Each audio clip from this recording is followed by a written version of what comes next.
విశ్వస్వరూపమైనటువంటి విశ్వనాథునకు జయమగునుగాక.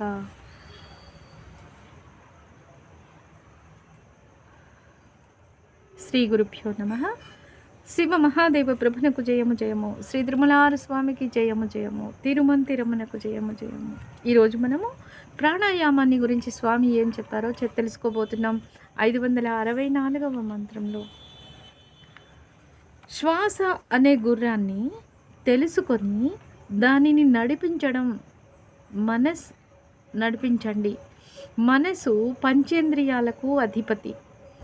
అదే దేహ ప్రక్రియలనన్నింటినీ తనకు అలవాటైన రీతిగా నడిపిస్తూ ఉండే ప్రధాన మంత్రి. వ్యక్తి తాను సాధించాలి అనుకున్న లక్ష్యాన్ని సాధించేందుకు పరుగులు తీస్తూనే ఉంటాడు. అలా ఈ శ్వాసించే గుర్రమైన దేహంతో పరుగులు తీస్తూ ఉంటాడు. ఒక విధంగా మనం చెప్పుకోవాలి అంటే స్వారీ చేసే అశ్వికుడై మనిషి. తన శ్వాసలపై స్వారీ చేసే అశ్వికుడు మనిషి.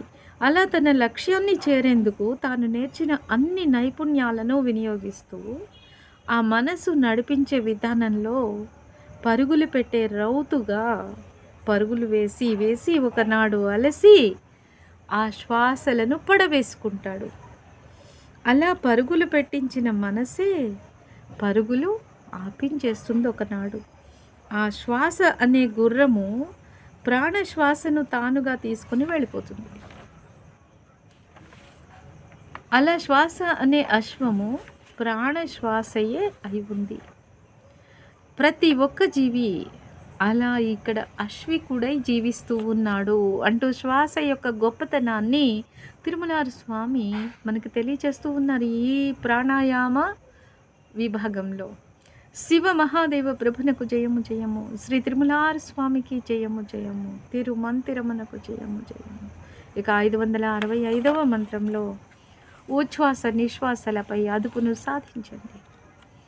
జీవుడు ఘనుడై అతడు ఏకకాలంలో 2 అశ్వాలపై స్వారీ చేస్తూ ఉంటాడు. 2 గుర్రాలపై ఒకే కాలంలో స్వారీ చేస్తూ ఉంటాడు. అయితే వాటిని ఇంకా చక్కగా ఎలా నడిపించాలో తనకేమాత్రం తెలియనప్పటికీ, ఆ నైపుణ్యం తనకు లేనప్పటికీ తానైతే నడిపిస్తూ ఉంటాడు 2 గుర్రాలను. ఎలా? అపర కారుణ్యమూర్తి అయిన దివ్య గురుని కారుణ్యమును పొందినాడంటే ఆ దివ్య గురుని యొక్క కారుణ్యము నిరంతరాయంగా వర్షించబడుతూనే ఉంది అనే విషయాన్ని మనం ఇంతకు ముందు తెలుసుకున్నాం కదా. అలాంటి ఆ కారుణ్యములోనే ప్రతి ఒక్క జీవి శ్వాసిస్తూ ఉంది. ఆ 2 గుర్రాలను ఏకకాలంలో స్వారీ చేయగలిగినటువంటి సామర్థ్యాన్ని పొంది ఉన్నాడు. నాసికలో ఉన్న కుడి రంధ్రాన్ని తనదిగా చేసుకున్న పింగళ, మరి ఎడమ నాసిక రంధ్రాన్ని తనదిగా చేసుకున్న ఇడకళ అనే ఈ శ్వాసలు జీవుని స్వాధీనంలోనికి రావాలంటే పరమ కృపాళుడైనటువంటి శ్రీ గురు కటాక్షము తప్పనిసరి. మనం ఇంతకుముందు తెలుసుకున్నాం కదా, యమ నియమ ఆసన ప్రాణాయామ వరుస క్రమంలో యమ స్థితిని మనం ఆచరణల ద్వారా సాధించాలి. నియమాలను మనంగా సాధన చేయాలి. ఆసనాలు నేర్పే గురువు యొక్క దర్శనం జరిగి ఆ ఆసనాలు మనకు సిద్ధిస్తూ ఉన్నప్పుడు ఈ ఉచ్ఛ్వాస నిశ్వాసలపై అదుపు అనేది మనం నేర్చుకోగలుగుతాం. ఆ నైపుణ్యాన్ని శివుని యొక్క కటాక్షంగా మనం పొందగలుగుతామంటూ ఆ శ్రీ గురు కటాక్షం మనకి తప్పనిసరిగా లభించవలసి ఉంటుంది అంటూ చెప్తూ ఉన్నారు స్వామి. శివ మహాదేవ ప్రభునకు జయము జయము. శ్రీ గురు కటాక్షం ఎక్కడి నుంచో బయట నుంచి కాదండి. శ్వాస ఎక్కడ నడుస్తుంది? ఎవరైనా నడిపిస్తున్నారా? ఎవరు నడిపించటంలా? లోపలి నుంచి శ్రీ గురు కటాక్షం సిద్ధిస్తుంది. ఈ విషయాన్ని మనం గుర్తుపెట్టుకోవాలి. శ్వాస అనేది మనం ఎలా నడిపించవలసి ఉందో అలా నడిపించడం అనేది మన యమ నియమ ఆసనాల యొక్క విధి విధానాలని అనుసరించి మన శ్వాస విధానం ఉంటుంది. ఇలా ఒకదాని వెనుక ఒకటిగా సిద్ధించే ఈ శ్రీ గురు కటాక్షంతో సిద్ధించేదే ప్రాణాయామము.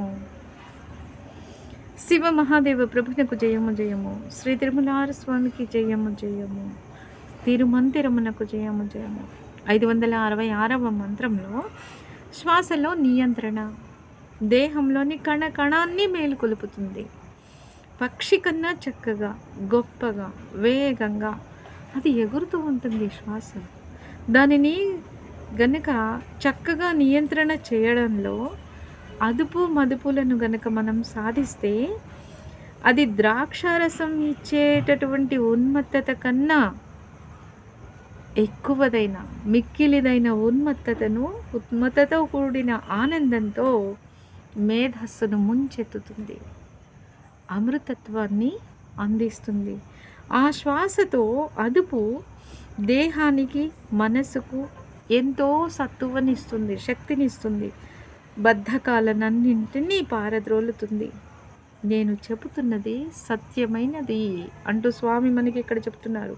మీరు తప్పకుండా దానిని వినండి అంటూ ఉన్నారు ఇక్కడ. మళ్ళా కనీసం వినడానికి ప్రయత్నించండి, దీనిని తెలుసుకోండి. మీ జీవితంలోనికి ఆ దివ్య శివ మహాదేవుని యొక్క ప్రయోజకత్వాన్ని తెచ్చుకోండి. మీరు తప్పకుండా దీన్ని సాధించండి అంటూ స్వామి మనకి పరమ కృపతో మహాదయతో చెప్తూ ఉన్నారన్నమాట. అటువంటి శివ మహాదేవ ప్రభునకు జయము జయము. శ్రీ తిరుమలార స్వామికి జయము జయము. తిరుమంతిరమునకు జయము జయము. ఇక్కడ మనకి శివము, తిరుమలార స్వామి, తిరుమంతిరము అన్నీ ఒకటే. కానీ మనం ఇక్కడ 3 విధాలుగా తెలుసుకుంటున్నాం.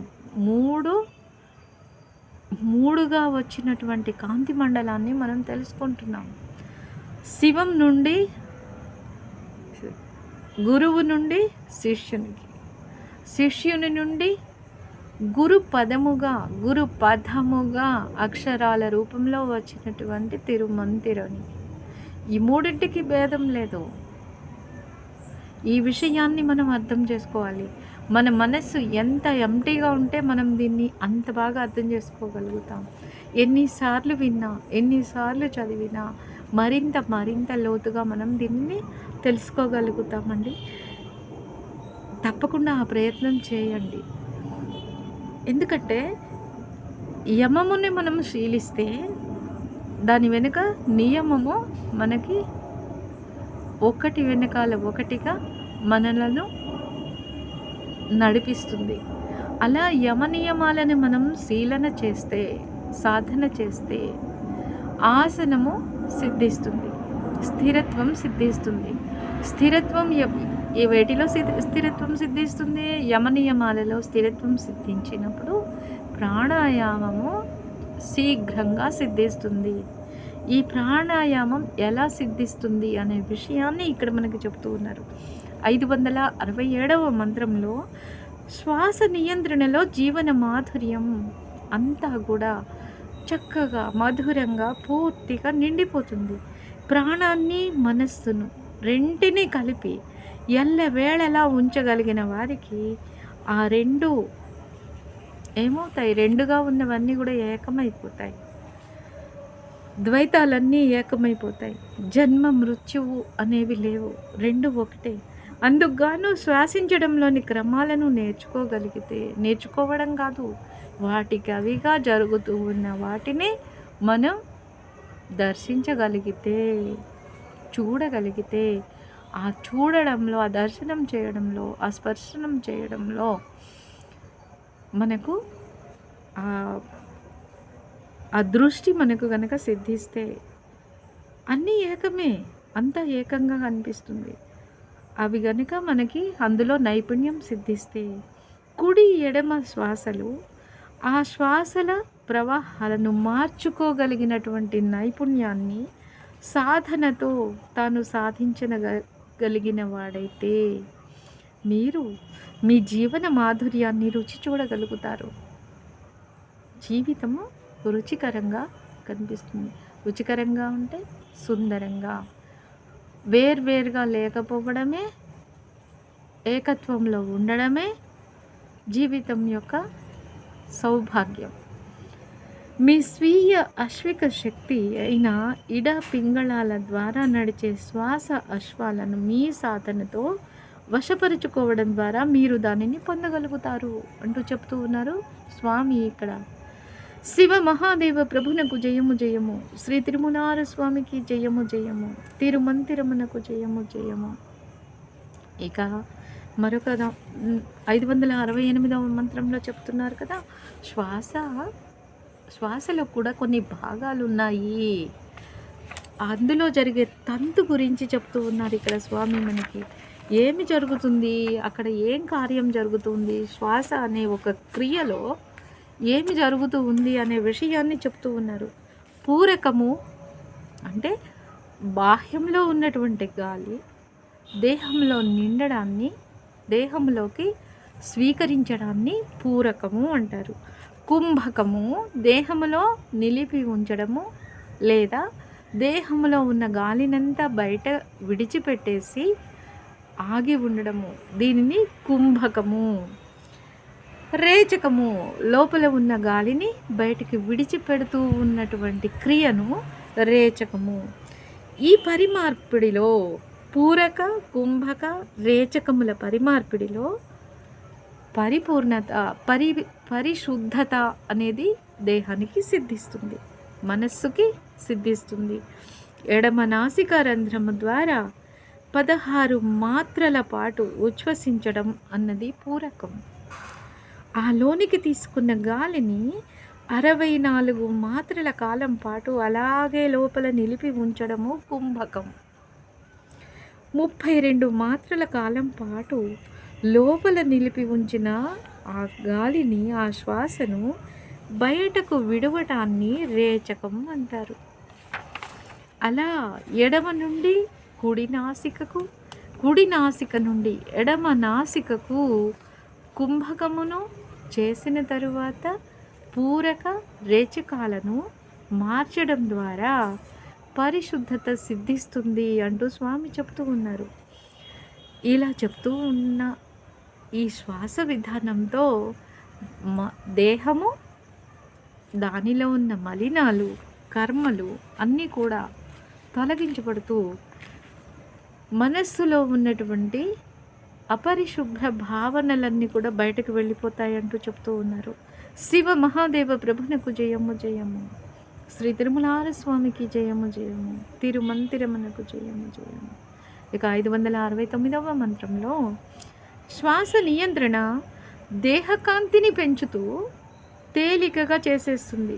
అది ఎలాగంటే వడ్రంగి ఈగ ఎలాగైతే ఎగురుతూ ఉంటుందో, బీ ఎలా ఎగురుతుందో అలా చేసేస్తుంది. నీవు గనక శ్వాసను అంతరంలోనే నియంత్రించడంలో విజయం సాధిస్తే నీ దేహానికి ఎన్ని సంవత్సరాలైనా రాని కానీ అది యవ్వనంతోనే స్ఫటిక సదృశంగా ఉండడాన్ని చూస్తావు. మరింక సర్వోత్తమమైన శుభదాయకమైన శ్రీ గురు అనుగ్రహం నీలోనే, నీ చెంతనే కొలువై ఉన్నట్లు దానితో మీరు వాయువు కన్నా తేలికగా మారిపోయిన అనుభూతిని అందుకోగలుగుతారు అంటూ ఉన్నారు స్వామి. మనకు శ్వాసపై అదుపుతో సిద్ధించే పరిణామ క్రమం ఎలా ఉంటుందో ఈ మంత్రంలో తెలియజేస్తూ ఉన్నారు. చెప్పినారు కదా, 16 మాత్రల కాలము ఉచ్ఛ్వాస, 64 మాత్రల కాలము కుంభకము, 32 మాత్రల కాలము నిశ్వాస. ఇలా చేయడం అనేది కుడి ఎడమ నాసికల ద్వారా మారుస్తూ చేయడం అనేది ప్రాణాయామంగా తెలియజేస్తూ, ఈ ప్రాణాయామం ఉన్నట్టుండి మన లోపల యమ నియమ ఆసనాలు సిద్ధించనిదే శ్వాస కూడా ప్రాణాయామం సిద్ధించదు. యమ నియమాల సిద్ధి కోసం మనము ప్రయత్నించాలి. ప్రయత్నించినప్పుడు యమము సిద్ధించి ఆ తర్వాత నియమాలు మనము వాటిపై అవి ఆచరించాలి అనే భావనతో ఉన్నప్పుడు అవి కూడా మనకి ఒకదాని వెంట ఒకటిగా సిద్ధించినప్పుడు ఆసనం సిద్ధిస్తుంది, స్థిరత్వం లభిస్తుంది. ఆ స్థిరత్వంలో ప్రాణాయామం సిద్ధిస్తుంది. అలా ఒకదాని వెంట ఒకటిగా ఇవి సిద్ధించడం సంభవిస్తుంది. ఉన్నట్టుండి మనం మామూలుగా ఉంటూ ఒకటేసారి నేను 16 మాత్రల కాలం పాటు శ్వాస పీలుస్తాను, 64 మాత్రల కాలం పాటు నేను లోపల ఆపి ఉంచుతాను, కుంభకం చేస్తాను, నేను రేచకం చేస్తానంటే అవన్నీ జరిగేవి కాదు. వాటికి దేహము సమాయత్తంగా ఉండదు. దేహము సమాయత్తం అవ్వాలంటే దేహానికి ఆసనం సిద్ధించాలి. ఆసనం సిద్ధించాలి అంటే నియమాలు సరిగా ఉండాలి. నియమాలు సిద్ధించాలి అంటే యమము సరిగా చేస్తూ ఉండాలి. యమ ఆచరణ ధర్మములో ఉండాలి. ధర్మములో చేస్తే, ధర్మములో ఉన్నప్పుడే యమము సిద్ధిస్తుంది. ధర్మమే యమము. యమ ధర్మరాజు అన్నారు కదా. యమం అనేదే ధర్మము. ధర్మం ఉన్నప్పుడే నియమం ఉంటుంది. యమ నియమాలు ఒకదానికొకటి, రూపాయి నాణ్యానికి ఒక పక్క బొమ్మ ఒక పక్క బొరుసు ఎలా ఉంటుందో అలా అన్నమాట. అవి రెండు సిద్ధిస్తేనే ఆసనంలో స్థిరత్వం వస్తుంది. స్థిరత్వం వస్తేనే కానీ ఆసనంలో స్థిరత్వం ఎప్పుడు వస్తుంది? మనసులో స్థిరత్వం రావాలి, దేహంలో స్థిరత్వం రావాలి. అప్పుడు ఆత్మ స్థిరమైపోతుంది, ఆత్మ నిశ్చలమవుతుంది. నిశ్చలమైనప్పుడు ప్రాణాయామము దానికదిగా సిద్ధిస్తుంది. దీని వెనక చాలా ఉంది. దీనికి గురు సన్నిధానం అనే దానిని మనం సాధించాలి అంటే శివయ్య ఎలా ఉన్నాడో మనం అలా ఉండడం మొదలు పెట్టాలి. ఫస్ట్ యమం మొదలు పెట్టాలి, నియమం మొదలు పెట్టాలి, ఇవన్నీ మొదలు పెట్టాలి. ఇవి చేయాలంటే సర్వసమర్పణము, విశ్వాసము అనే లక్షణాలు మనలో పెంపొందించుకోవాలి. ఈ శ్వాస నియంత్రణ ఏం చేస్తుంది? దేహానికి కాంతినిస్తుంది. మన ధర్మాన్ని మనకి పెంచుకున్నప్పుడు ఏమవుతుంది? మామిడి చెట్టుగానే ఎంత బాగా కనిపిస్తుందో అలాగే మనం కూడా శివస్వరూపమైనటువంటి మనము శివకాంతి స్వరూపంగా మనం కూడా మెరిసిపోతూ ఉంటామన్నమాట. ఇలా దేని ధర్మం దానికి. స్వయంగా కాంతి స్వరూపమే కదా. అలాగే అలా సిద్ధిస్తుంది. శుద్ధ స్ఫటిక సదృశంగా చేసివేస్తూ సర్వోత్తమమైన శుభదాయకమైన శ్రీ గురువు యొక్క అనుగ్రహము అంతరంలోనే ఉంటూ, అంతరంలో నుండి మన చుట్టూ కూడా కొలువై ఉంటూ మన దేహం అనేది వాయువు కంటే తేలికగా అనిపిస్తుంది. అలాంటి స్థితిని సిద్ధింపచేస్తుంది అంటూ స్వామి చెప్తూ ఉన్నారు. ఇదంతా శ్వాసపై అదుపుతో సిద్ధించే పరిణామ క్రమంగా తెలియజేస్తూ ఉన్నారు. శివ మహాదేవ ప్రభునకు జయము జయము, శ్రీ తిరుమలార స్వామికి జయము జయము, తిరుమనకు జయము జయము. తిరిగి మరో వీడియోలో మళ్ళీ కలుసుకుందామండి. అంతవరకు సెలవు మరి. Thank you.